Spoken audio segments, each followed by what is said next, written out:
Bismillah, alhamdulillah, wassalatu wassalamu ala rasulillah. Assalamualaikum warahmatullahi wabarakatuh.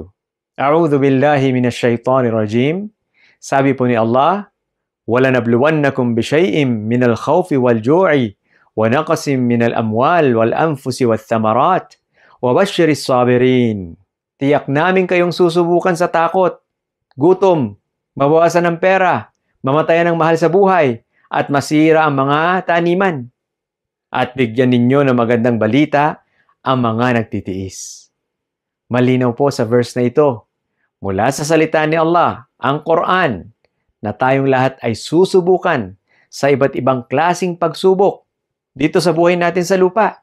Binanggit dito sa verse ang takot na resulta ng madaming bagay o kalagayan dito sa mundo.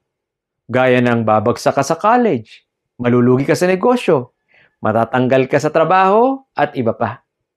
Pagsubok na ikaw ay magugutom, mababawasan ang iyong pera o mahihirapan kang kumita ng pera, mamamatayan ka ng mahal sa buhay, asawa, nanay, tatay, anak, at masira ang iyong taniman, gaya ng palayan, maisan o mga gulay, at iba pa. Tapos sinabi ni Allah, at bigyan ninyo ng magandang balita ang mga nagtitiis. Sino po ba silang nagtitiis?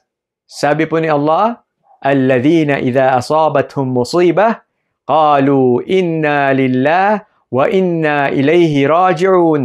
Sila na kapag dinatnan o dumanas ng hindi magandang pagsubok, ay nagsasalita sila ng Inna lillah wa inna ilayhi raji'un. Katunayan, kami ay para kay Allah at katunayan, kami ay sa Kanya magsisibalikan. Opo, lahat tayo ay babalik kay Allah sa pamamagitan ng kamatayan. Ano mang bigat ng pagsubok, kapatid, kapag isinuko mo ang iyong sarili kay Allah at nagtiis ka para sa Kanya, ay kabilang ka sa mabibigyan na magandang balita. Ulaika alayhim salawatun min rabbihim wa rahmah wa ulaika humul muhtadun. Para sa kanila ang mga biyaya mula kay Allah at awa, at sila ang mga nasa gabay o mga nagabayan. Allahu Akbar! Iyan po ang magandang balita para sa mga nagtitiis na mga alipin ni Allah. Mga biyaya mula kay Allah, ang rahma o awa, at ang pagiging nasa gabay o tuwid na landas. Anong ganda ng pagtitiis para kay Allah, di po ba kapatid? At matatanggap mo ang mga gantimpalang ito?